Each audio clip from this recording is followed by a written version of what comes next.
Thanks for that introduction, Joe. Yeah, I'm Krist Novoselic. I got involved in political issues in government in the early 1990s with the Seattle music community and teen dance ordinance, harmful to minors.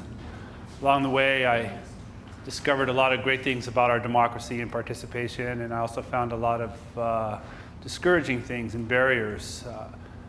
People, because of my background in being in a popular band, people in government and in politics, they usually invite me to get involved, like that I would somehow get maybe young people or rock and roll or music constituencies involved in politics. And I think it's a pretty fair assumption. However, I started to notice these barriers in Washington State and our local and state elections, like say here in the 43rd District. I mean, we have some great state representatives, but as a rule, they run uncontested. It's unopposed, and if there is somebody, it's very uncompetitive race. So I have a get out the vote effort for somebody for the state house or the state senate, like here in the 43rd. And same thing, I live in Southwest Washington State in the 19th District. Our representatives run unopposed, okay?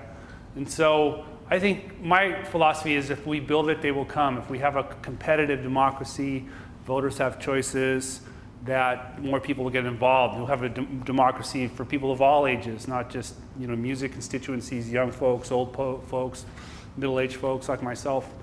Just bring people on board.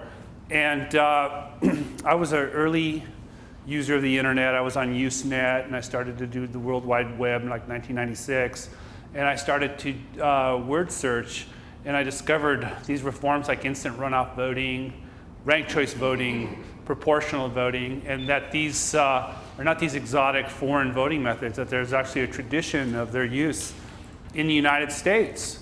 Ranked choice voting, its single member district and proportional version of it is a progressive era reform. In the 1920s, when we had the progressive movement, this radical idea of universal suffrage. Women got the right to vote in 1922, direct election of United States senators. We had the open primary, which we know is the pick a party primary, and these things that, progressive open thing up. Well, there's one reform that was really a big part of that movement was the single transferable vote, ranked choice voting, instant runoff voting. And it was implemented to break up these like ward politics, party bosses, and this. It was just like give voters more choices. So I discovered this, and I saw how it could work in Washington State. Like, wow, we should have this for our city council, county commission, state legislature, proportional voting. You know how proportional voting works is like, say you can if a party or a candidate gets like 25% of the vote, you get a seat instead of like winner take all. But I'm not going to go there right now. But anyway, and so I got excited about election reform, and there was this one group that I kept coming across in my word searches, and it was Fair Vote, the Center for Voting and Democracy. The chairman of the board was John B. Anderson. He ran for president in 1980 as an independent. There was Rob Ritchie was the executive director, Stephen Hill, these other folks, and they were pushing these reforms. And so I got involved, and one thing led to another. I joined the board, and now for the last couple of years I've been the chairman of Fair Vote. And so what we're doing is we're working with local communities to bring reforms like ranked choice voting, instant runoff voting to local elections. If I back up a little bit, or maybe I could keep it in context, but so one of the reasons why I am chairman of Fair Vote, and why I'm a member of the Washington State Grunge, and I'm a member of the Washington State Democrats, is that I believe that people come together. We have a natural yearning to come together. And when I was like 18, 19 years old, I was really into punk rock music, okay? And if you look at the punk rock scene, it was about pretty wild music and kind of weird music and wild dress and whatever, but it was also, you notice there was a symbol called, there's a circle, Anarchy A, right? And so, and it wasn't about anarchy, about like smashing windows or lighting cars on fire. It was about anarchy as people organizing with common needs and values, because that's what anarchists are supposed to do, or have traditionally done. And so people coming together, and people naturally associate, right? So we come together in all kinds of clubs. Okay, you can have a Volkswagen club, a Camaro club, or whatever kind of mute band you're in, fan clubs. Michael Jackson fan club. People associate together. They love Michael Jackson. We've also associated since the dawn of humanity. And we discovered early on that we survive better in groups, and so we always associate, okay? So I think that that's an important part of the election reform work that we're doing with Fair Vote, is that we create opportunities for people to come together, okay? So what I did last week is it was a couple weeks ago, I don't know if you heard this in the media, but I ran as a Grunge party candidate. Did you hear about that? Okay, there's no such thing as a Grunge party, okay? So this is why I did it, because as the state of Washington is a salting association, okay? Okay. So when you have this like prefers party ballot, I'm gonna back up a little bit. I think I'm kind of rambling. I just got in. So I ran as Grunge party because the state of Washington is assaulting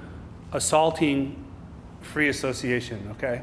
So say if we were here, we were a group of voters, okay? And then we have shared needs and values, and we advertise, this is what we need, and this is what we believe in. And we all came together, well, we're gonna start, say, the Prosperity Party, okay? And we decided we have this election that one of us here, we're gonna put on the ballot as a Prosperity Party. We voted for this person, okay? Then across the street, there's this dumpster, and there's like Oscar the Grouch, right? Remember Sesame Street? And Oscar the Grouch all of a sudden says, this Prosperity Party's happening. So I'm gonna say I prefer the Prosperity Party. Have you seen on the ballot site the prefer party? So basically what the state has done is undermined our right of association and our right to privacy. Because Oscar the Grouch could walk in here and we can say, you know, Oscar, you can't be here because he's loud, he stinks, he's a Nazi, he's a hate-filled jerk, he's a racist. There's things that we find really offensive, what he believes. We don't believe that. We believe we want to bring people in. We're not. We believe in equality and inclusion. Oscar the Grouch is a Nazi, okay? We don't want him in here. So but the state of Washington allows him to say he prefers the Prosperity Party, okay? Now I'm gonna tie it all together. Ranked choice voting in Pierce County, okay? If you want to get on the ballot in Pierce County, you need to get permission from a group to do so, okay?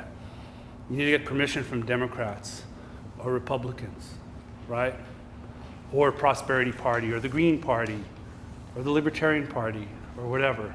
And that was the course of law in the United States for since the beginning of the Republic. Now they invented this prefers party thing, okay?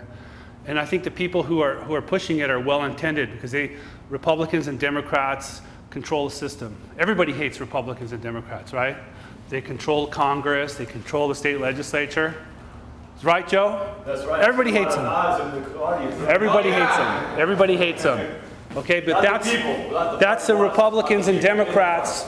That's what they do. What you do is they're big soft money conduits. They funnel all this money through special interest money, okay? But there's another part of Republicans and Democrats. Like if I'm a Democrat and I go to Democratic meetings, it looks like this place right here. There's the grassroots of the Democrats and the Republicans. They can't afford to give like $2,500. They can't afford to give $250. Maybe they can afford to give $25. But even if they can't give $25, they could volunteer and say, well, I'm going to bring a cake to the meeting. Or I'm going to volunteer at the barbecue, or at our fundraising barbecue, okay? And so, see how association works? People come together, common voice comes together, then that's what those folks have, those individuals have one thing. In their group, they have a vote, and they can vote on who the nominee of their candidate is going to be. They don't have any money to give to anybody, but they know that there's 1,000 people in that group, and 1,000 people, they're going to get attention, and they associate. And Washington State is a wrecking ball against that, okay? This is that new top two system. That's why I believe it's bad. That's why I did Grunge Party candidate. And this is why I support ranked choice voting in Pierce County. Because you can be a group of citizens and you nominate somebody, then you don't get just a Republican or Democrat on the ballot.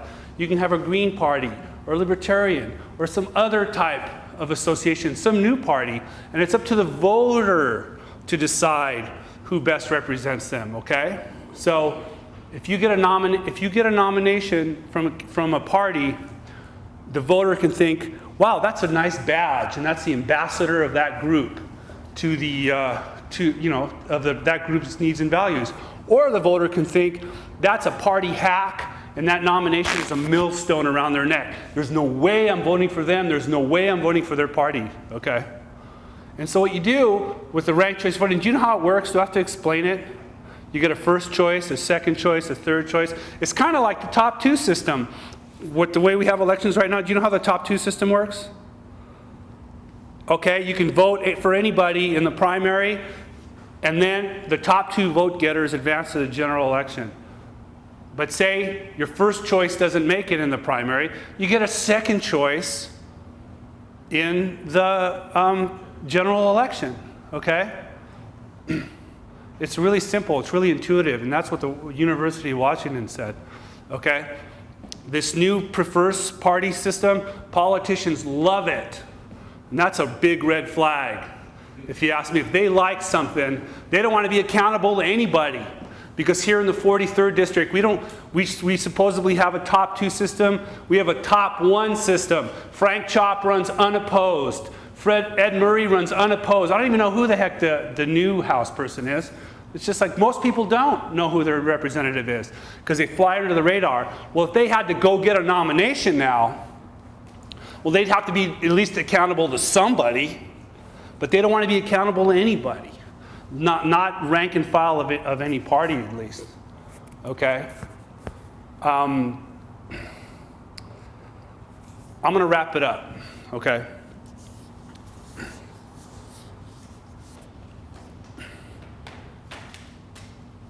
I started speaking about association and how it's just natural for people to come together. And say you drive down Main Street, USA, there's an Elks Club building, empty. It looks really bad. There's like 5 old timers in there hanging out. Moose Club, Eagles, Grange Hall's closing, right? And these groups, they used to be part of our civic, the fiber of our culture. You go down and civic groups come together. They'd have social events, and they'd also have come together. We want to fix this park up, or contribute. We want to give a scholarship to these good students. Positive people coming together to do good. Odd fellows. Why are they odd fellows? Because it used to be odd. Like, why are these people going out of their way to do good things? It used to be, eat or be eaten. Like a real kind of vicious society. Well, the odd fellows were odd because they went and did good. So these civic institutions are closing. Go to a Democratic or Republican meeting in a lot of places, and you won't find a lot of people there. You don't have to go because you can just prefer the party. Okay? Well, I guess association is dying. People don't associate anymore. It's over, right? No. You ever heard of Twitter or MySpace, Facebook, any kind of group, listserv or whatever? People are associating gangbusters online. And so how do we take this explosion of association from the internet and we put it to impact our democracy? And you know what? Democracy is not waiting for the state of Washington. Okay? Obama for America was huge into the internet. And it wasn't really Democratic Party. It was Obama for America, OFM. They even have, there's no donkey. Remember the O with the flag? That was like a de facto third party is what it was. People associated, got behind Obama, okay? So how do we bring the internet into the democracy? And how do we bring our democracy across the bridge into the 21st century? we have a system like ranked choice voting, and we don't have a system like this prefers party business, because you have the state is just totally meddling in nominations. The state comes in here knocking on the door. We're going to do you a favor. We know Oscar the Grouch is going to be your nominee too, because we know what's good for you. Okay?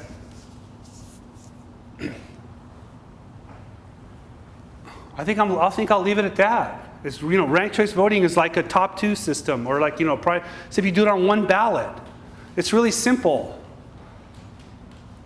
That's my, could I answer a question maybe?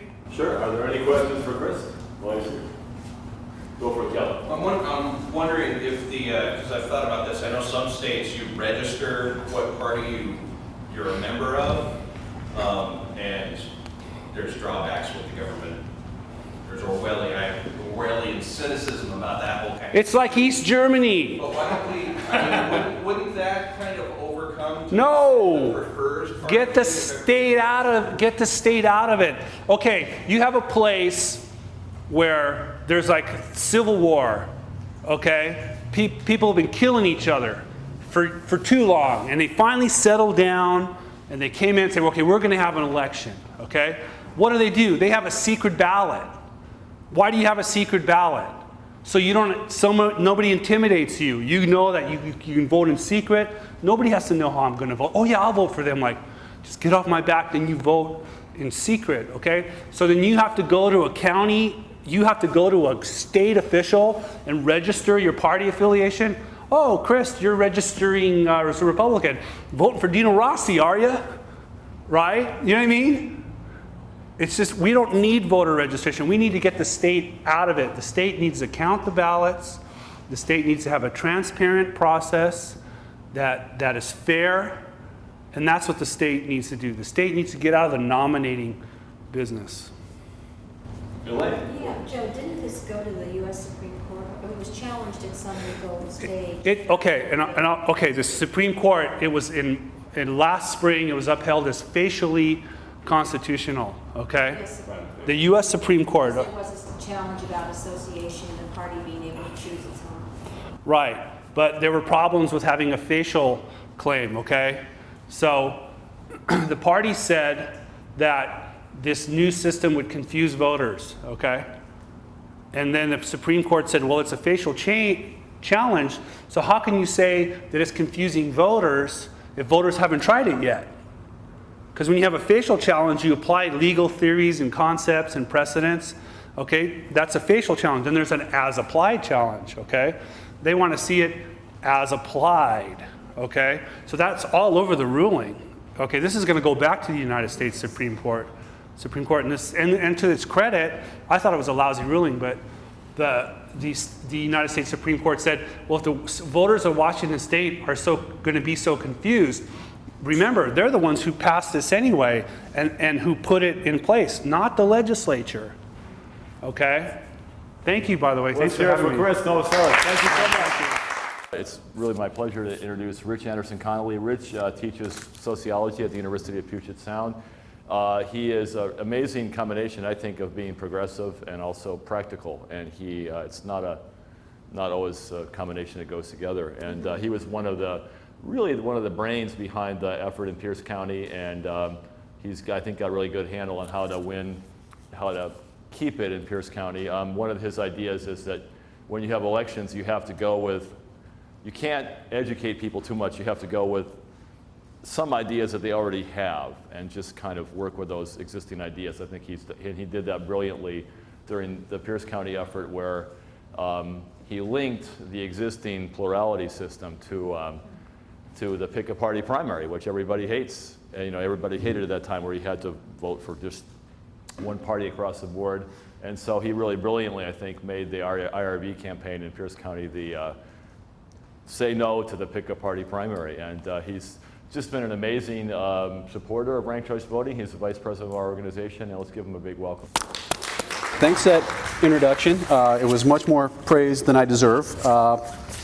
But no, I think that part of it, we have a small but very energetic team in Pierce County, and Joe and I both like to joke that if we can do this in Pierce County, how can you not do it in King County, right? Because we're not known for being the most progressive of counties, let's say. Certainly not in the state of Washington. We think King will pull it off. But so yeah, I just want to follow up a little bit about where we were a few years ago when we got this and where we are now. I think that video probably explained the mechanics of it. Let me give a little bit of the history, and then I can do maybe more of the advantages and those sorts of things. But let's go back to how it came to be in Pierce County. And it came out of a Citizens Charter Review Commission. Right? A friend of mine who's on the other side of the political spectrum, I'm on the pretty far left, and he is on the libertarian right, but he was on the Charter Review Commission. And it's an elected body, 21 people, every 10 years. You have one here in King County, although unfortunately yours is not elected. It's appointed, and that actually I think makes it a bit harder. That was one of the advantages we had. But he was on this body, and we were able to mobilize, again, this small, relatively small, but very passionate group of people in the county. And we went there, and we lobbied, and we gave testimony, and we had every meeting, you had 3 minutes to speak, right? Public meeting, and you get your time. And we had a lot of people talking that, saying IRV at the time, RCV is a great idea.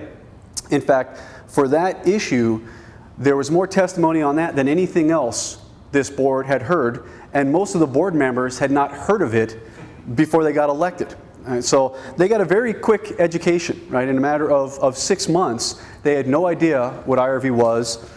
And at the end of the process, they actually voted a majority to send it to the people. All right, so this is, it shows the power of small bodies, small number of people who are committed, going there, educating, lobbying, and so forth. Right. So starting at this small level, at the county level, I think is a model that could work elsewhere. And then, as Joe referred to, back in '06, we did run our campaign largely against the picket party. Right? And this is where I think you do have to be a bit of a pragmatist. Unfortunately, in the American cultural political system, most people are not familiar with what we might call in the university comparative politics. Right? How do people vote in Germany or Israel or almost anywhere else? Canada. So we don't follow generally. We know often, well, actually, maybe I shouldn't overstate that, but we sometimes know who wins the election, right? But we actually don't know the mechanics of the election. Right?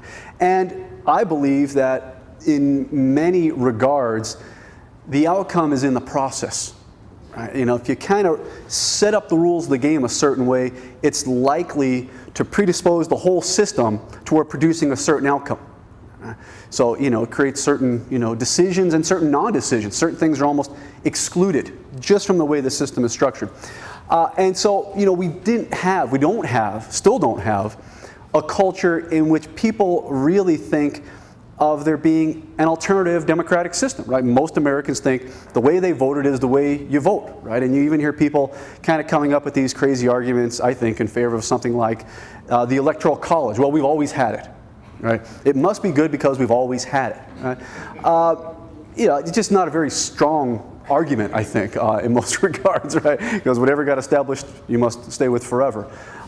So we didn't have a climate where we could, I think, very easily educate the people on all the advantages, and that's something that is slowly happening, right? Groups like this, and so that's happening, but it's a tough process, and of course, we meet the resistance for the most part, although not entirely, and there are some important exceptions, but we generally meet the resistance of the leaders of the two parties, of the insiders.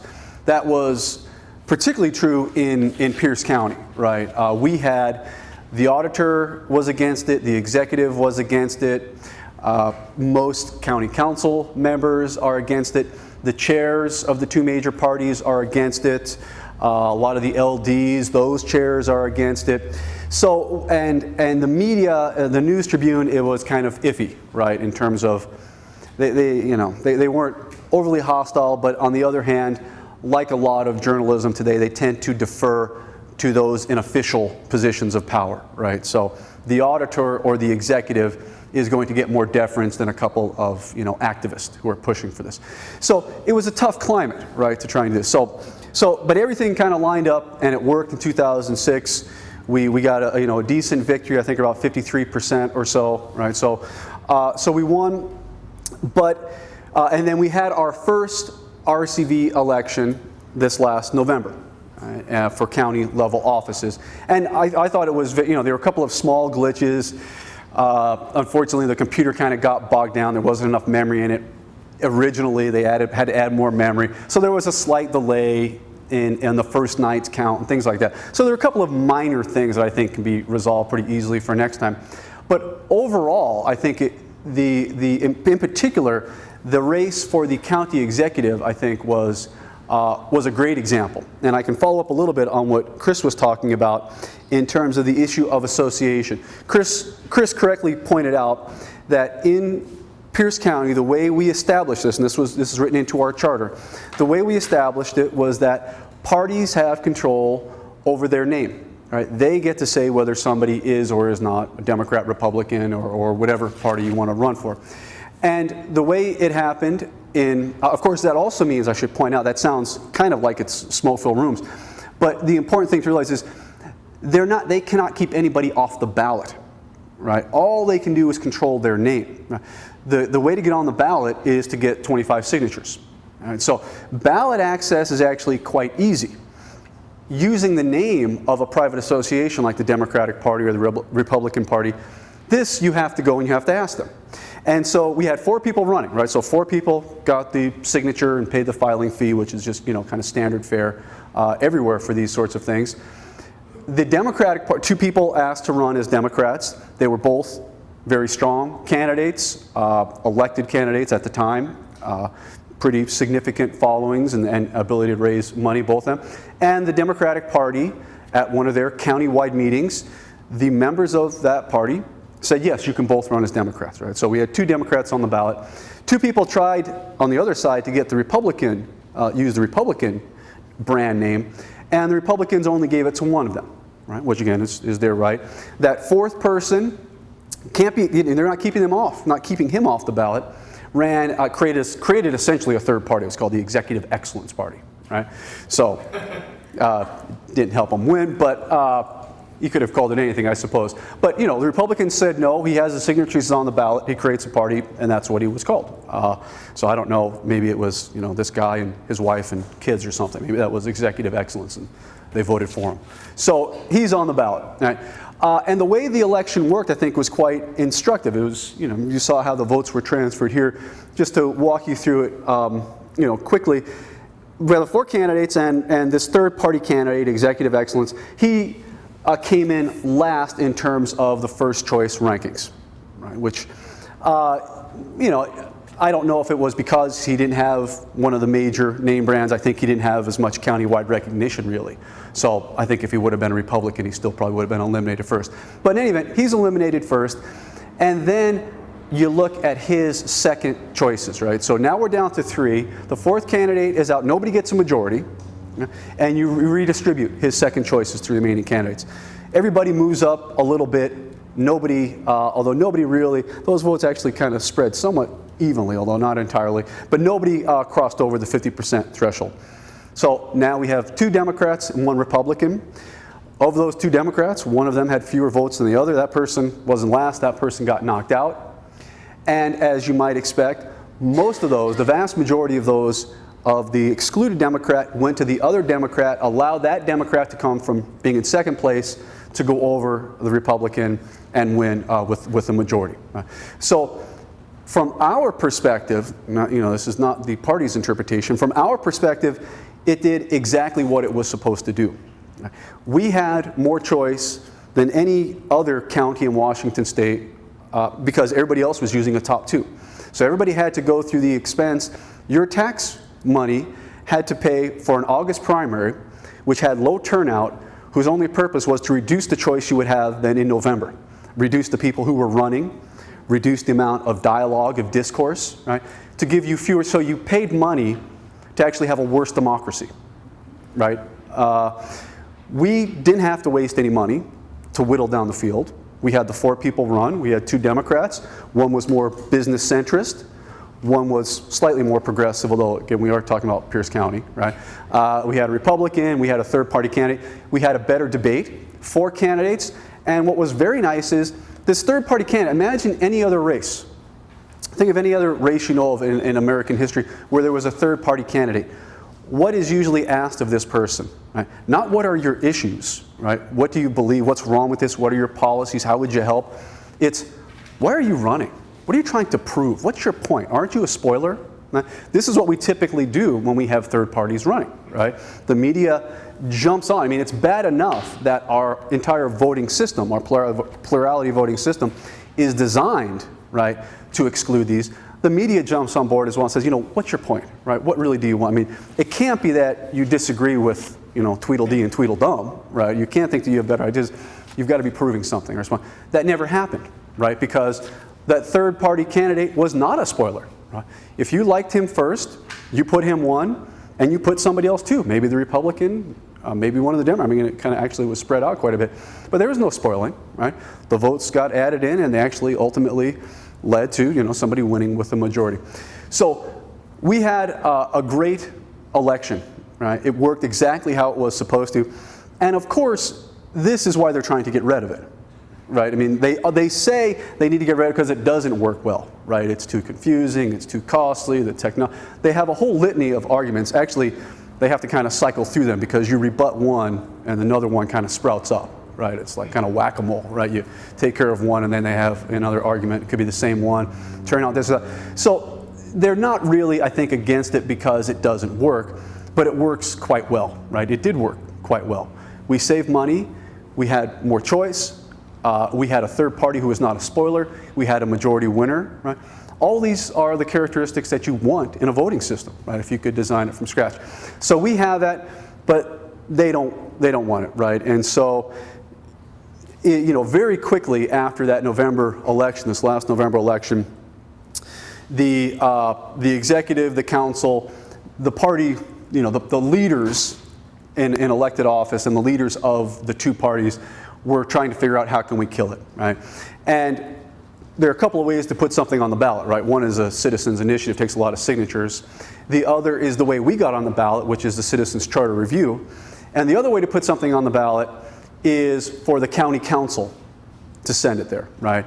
And so the county council had 5 Republicans and 2 Democrats, and it was a lopsided vote. It was only 1 person was against repealing it, right? Everybody else, including both Democrats, right? So this is you know, a bipartisan assault. In fact, in Pierce County, I would say both parties have been against it. The Democrats have probably been worse.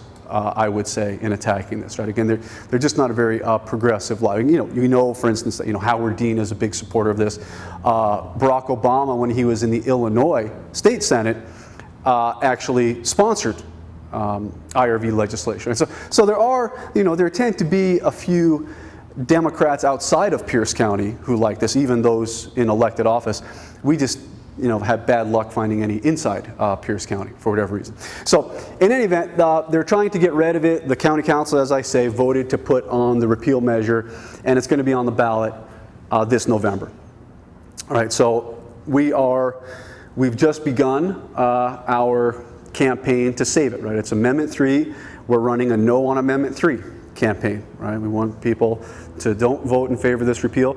And part of this is we're going to educate about RCV, what are the advantages, but in part we're going to let people know who is behind this, right?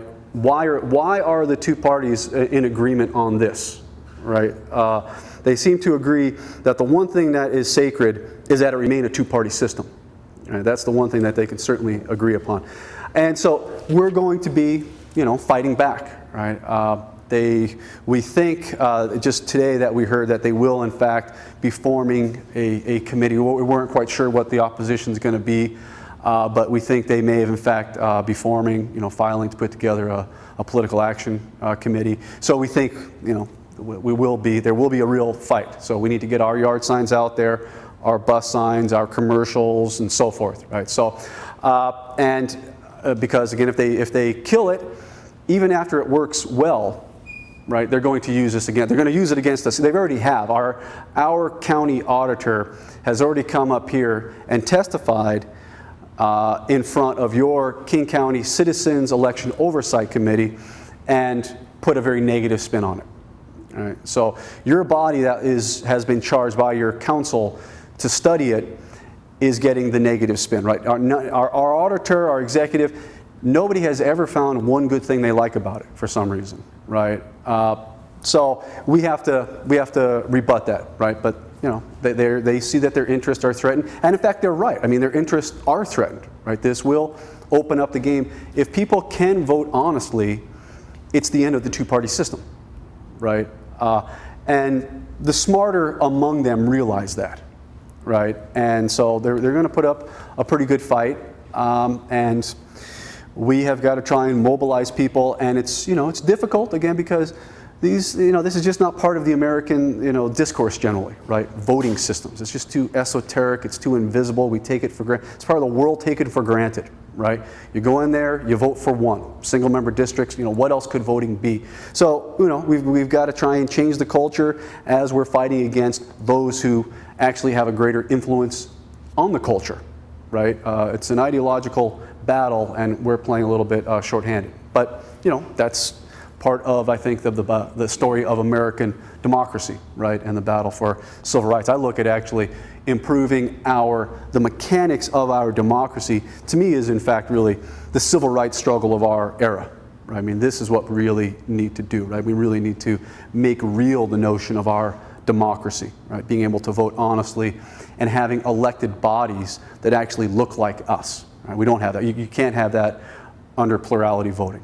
Right? So to me, this is really a battle for civil rights, and these have always been bottom up. Right? Those who are in the positions of power have always resisted. They've never opened the door voluntarily to dilute their power. Right? And they're not going to do it now, but we've got to try and mobilize the people to do that.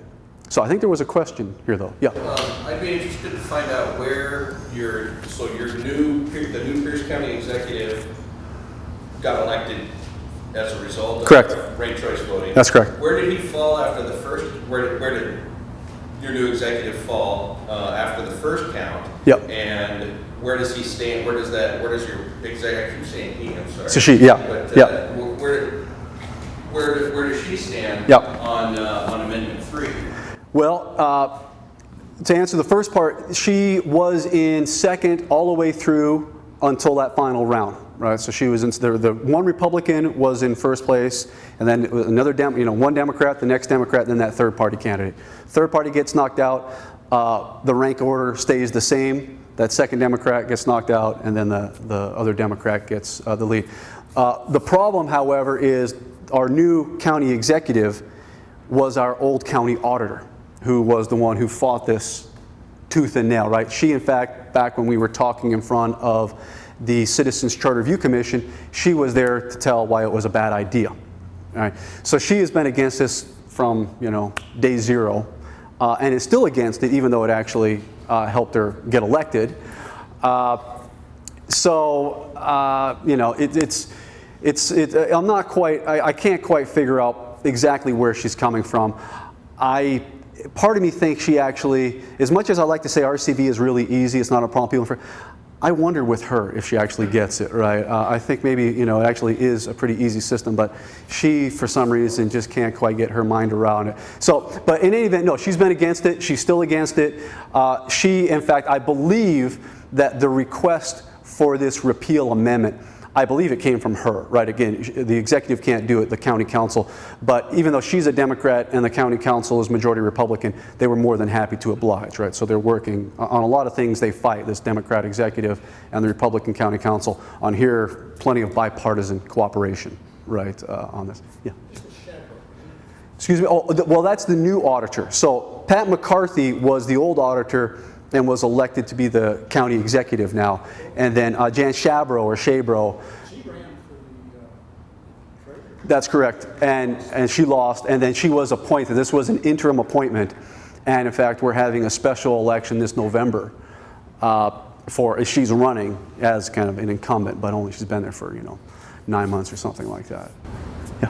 What are the arguments against it that they're making? Well, we've heard a lot.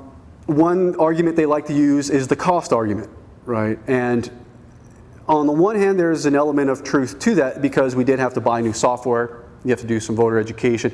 It takes some resources to get a new system up and running, right? There's initial investment. But once you make that investment, you get to then eliminate primaries, right? And so this thing is something which will pay for itself if you can save elections. And in fact, the more you can use it, I mean, I'd like to see school districts. The Port of Tacoma, for instance, this year is running they have 3 people running for one race. They have to run a primary and then a general election. So they'll take their 3 people, they'll run their August primary, very low turnout. Right? Some place it's going to be the only thing on the ballot in August, right? How many people are going to actually, drive down there to their polling place in rural, Pierce County to vote for one, port office? So, but, they've actually had to do layoffs, right? It's going to cost them $250,000, $300,000 or something. So they're running this. If they could, right, if they could have moved over to RCV, they would have saved money. So, but they never talk about that, right? They talk about the cost, and they're also pretty disingenuous in the sense of this is not money you can get back. I mean, once you have paid the vendor for your new software and your new hardware, they don't give you your money back if you repeal your system 2 years later, right? So the money is spent, whether we spent too much or not enough or just right, the money is spent. Better off keeping it for as long as possible, in fact, expanding it to new jurisdictions, right, as quickly as possible, and it'll pay for itself even faster, right? So they use the cost argument, but they only focus on the investments. And, yeah, go ahead. Primary automatically go away if you voted this in, or is that a different? In our version, yes. In the language for Pierce County. And I should maybe just explain, since this makes me think of it, the way state law is in Washington state law, the way our current law exists is that charter, home rule counties that have a charter, have the power, if they want to get rid of primaries and do a different voting system, right? Which is what we did. So we amended, again, this comes out of the Citizens Charter Review Commission, right? They suggested we change it, get rid of the primary, and use RCV in the general. Passed. Fine. The handful of other home rule counties could do the same, King County being one of them. In fact, that's what the CEOC is looking at now, right? Would this make sense for you to change your charter to do that? And that's something that you should all do tomorrow, is figure out how you can contact and gently lobby your CEOC, right? And Joe and Jim over here are good people to talk to about what's going on here in King County. But after that, it's been blocked by the state legislature. That is, no other local governments have the right on their own to use ranked choice voting. Right? State law does not permit it. Right? So schools, ports, parks, cities, towns, etc. They can't do this on their own. They would need, and this is legislation that we've had introduced the last couple of years in Olympia, but they won't ever pass it, is what we're calling a local option bill, right? Give local governments the option, if they want to, maybe they have to send it to their people, however, right, to use RCV if they want to. So for instance, we would love to see, now that Pierce has it, give the local option to Tacoma and Lakewood and the Tacoma School District and the port. Let them use, because often these things, you have 3 people running, right? 3 people running in August, and you still have to, you still have to do it anyway. It's nonpartisan, right? It's for these smaller districts as well, it's a pretty big hit on their budget, right? Port of Tacoma or Tacoma Public Schools, they're spending money that should be going to, jobs or kids or whatever it might be, or but they're wasting it on an August primary because 3 people are running, and 2 of them will be back in November. Right? So we're trying to get that, but again, there's resistance, right? You got to go down to Olympia and ask Democrats and Republicans to strengthen a system that they're hearing from Democrats and Republicans in Pierce County is terrible and they want to kill it. All right? And so we know that our local politicians are kind of poisoning the atmosphere for us in Olympia as well. So, in some sense, this fiscal crisis may wake people up to this problem, right? When the Port of Tacoma has to do layoffs, already shipping is down, obviously, right? And then they've got to come up with $250,000 to run an August primary, right? It's just so that hopefully people will start thinking in those terms. And going back to your earlier question, they've used, what other arguments? We've heard arguments that it was bad for voter turnout, when in fact, if you look at the numbers, turnout was higher in this last election than before. More candidates ran this last November. Again, we had 4 for executive, and then we had a lot of competitive races. Again, you know that a lot of places races are simply not competitive, right? We had more people filing, more competitive races than we've had in a long time, right? And higher turnout. So we've heard things like voter confusion. Well, we didn't see any evidence of that. We saw a pretty low rate of invalid ballots, a lower rate for invalid ballots than there were back on the old pick a party, certainly, right? So, I don't, they just come up with anything, right? There's another example. There's a particular person who won the assessor-treasurer position, and he is, considered it's nonpartisan, but he's considered an outsider. The Democrats, Republicans don't like him, and he won, right? So they've used his name, Dale Washam, right? So part of the argument, so I go to these meetings sometimes, and you hear people, they'll use his name, right? What do you think of RCV? Dale Washam, as if somebody's name is a counter argument, right? So they don't like who won, therefore get rid of the system.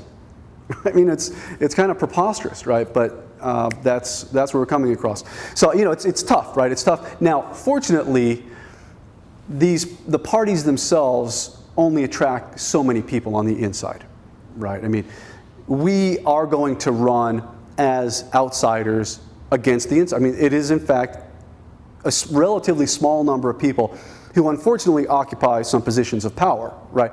But we've got the numbers, right? They've got these few positions, and they've got a bit more of a soapbox than we do.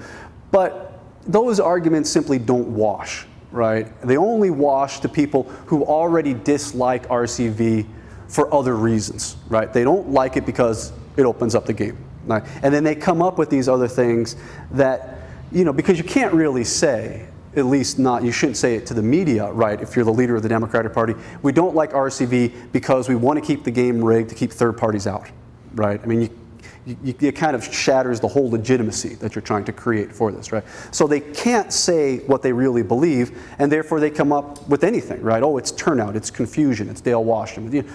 So we are simply, but that argument, if we expose them, the people are on our side, right? Americans, we know, want more than just a two-party system. But when it comes time to vote, they're always more afraid of the other guy, right? People who are on the left are always more afraid of the Republicans, so they go ahead and hold their nose, right? But we know that Americans are not thrilled with their choices, with the current arrangement. So we are going to, as best we can, expose this for what it is, right? I mean, it's the two parties trying to prevent competition, trying to prevent them having to defend their platform and then what they actually do when elected. Right? They don't want to have, they prefer a rigged game that forces everybody to pick the Democrat or the Republican. So, we'll hopefully expose them, and if we can, people are going to be more responsive to our side. Joey?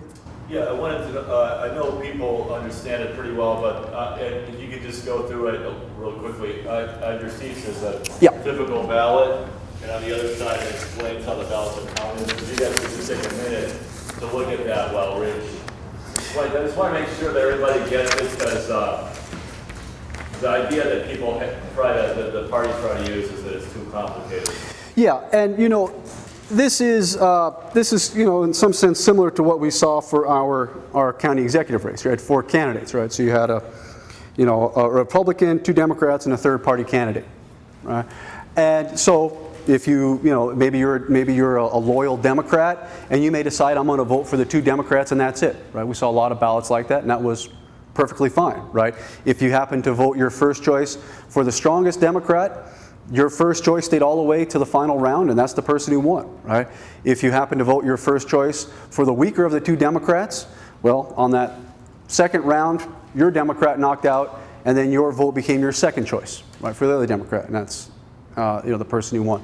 So, there really wasn't much problem getting people to figure that. I mean, there were some, and some people simply refused to use a second. I mean, some people again, this is the way I've always voted. Some people kind of had that mentality. I'm just, you get to vote for one, and that's, which is fine. There's nothing wrong. If you're a Republican and you saw one Republican name and that was your first choice, fine. Don't use your, So there was no need to use more.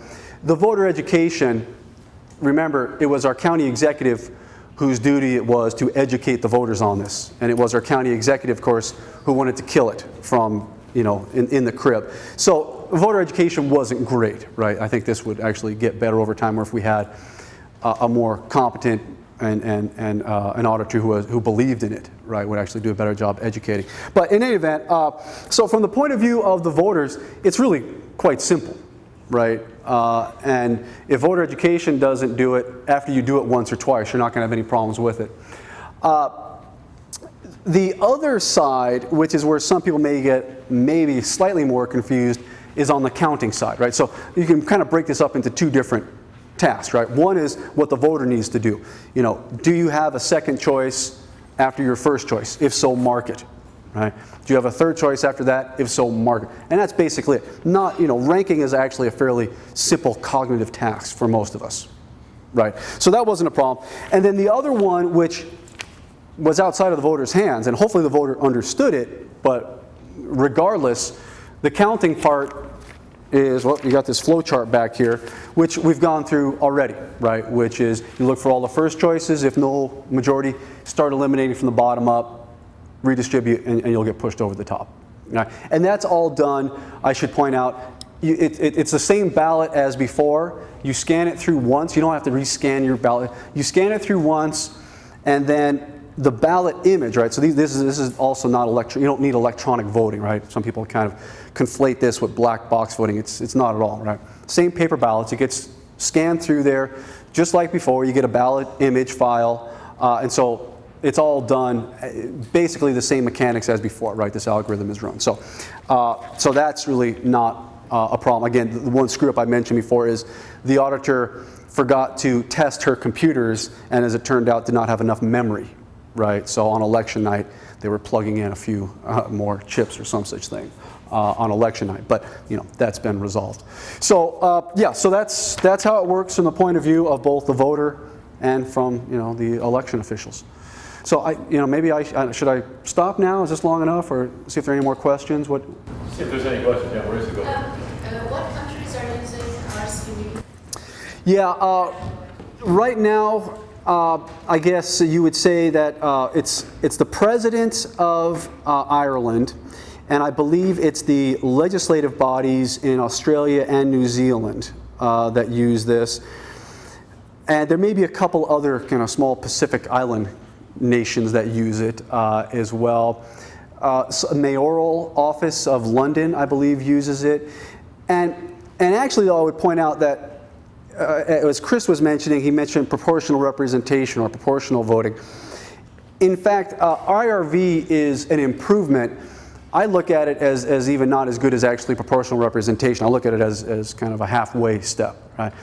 Most democracies, and certainly most new democracies, right? If you're going to set up a democracy, right? Let's say there was a large, powerful country that overthrew another country and then set up a new voting system. If you could conceive of that world, what would they set up? They would set up proportional representation, right? Which is in fact what the U.S. did in Iraq, right? So this is an improvement, but in fact I would push it even more, right? We want to get to proportional representation, which most advanced democracies use. In fact, there's a debate right now in England, the House of Commons. Both of these are on the table, right? We unfortunately have inherited the English system, right?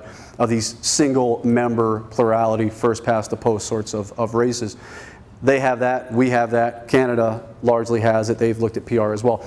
But right now there's a pretty serious debate going on in England about whether they should. I think they're going to change the status quo. There are some people pushing for PR, and there are other people pushing for instant runoff voting, right?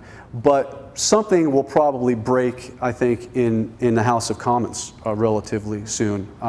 They may become, if they go all the way, they're going to be more like a lot of, the continental and the Scandinavian democracies and having PR. So it's actually used in some places, but there are many more countries that have even gone beyond that and have a proportional form of voting. It's used in San Francisco now as well. Yeah, and in the U.S., San Francisco, Minneapolis will be using it in November, and on that same day, across the river, I guess, in St. Paul, they'll be voting on whether to adopt it, right? So the Twin Cities are kind of pretty progressive in this regard. Burlington, Vermont. Cambridge, Massachusetts. Cambridge, Massachusetts has used proportional representation for about 70 years or so. In fact, there's an interesting history, and I really don't have time to talk about it now. I've talked about it before, but go back to the middle part of this century. We actually got up to 20 some odd localities in this country, a lot in Ohio in the east, but there were some out here, I believe Oregon and California, maybe have had one or two cities where they actually use proportional representation. This ranked choice voting, as Krist called, the single transferable vote, was in fact used in, let's say 25 or so places, and then there was the pushback by the party, right? What'd you see? Well, you see, maybe a black person gets elected in Cincinnati, right? Or a socialist gets elected in Cleveland, right? So the parties got freaked out, right? And of course, then you could either, push the race button or the red scare button, and they launched in every place except for Cambridge a successful repeal initiative, right? So we've been down this road before, right? Where you see the reform movement starting, right? Local places, so we did it in Pierce, San Francisco, Twin Cities, Burlington, a couple places here and there. Aspen has it. So there are a few places here that seems to be popping up more and more every year. Localities are getting it on the ballot, and it's passing in most places. And then the pushback, right? Then the repeal effort. The two parties join forces. How are we going to kill this, right? Now, hopefully, in this cycle of 50, 60 years, they can't push those same buttons, right? They can't use the race button or the red bait button to get rid of it, right? So hopefully their shtick kind of runs out of ammo, and we can, kind of withstand this counter assault this time, right? If not, it'll be my grandkids, I guess. Give them a really big hand for all of them.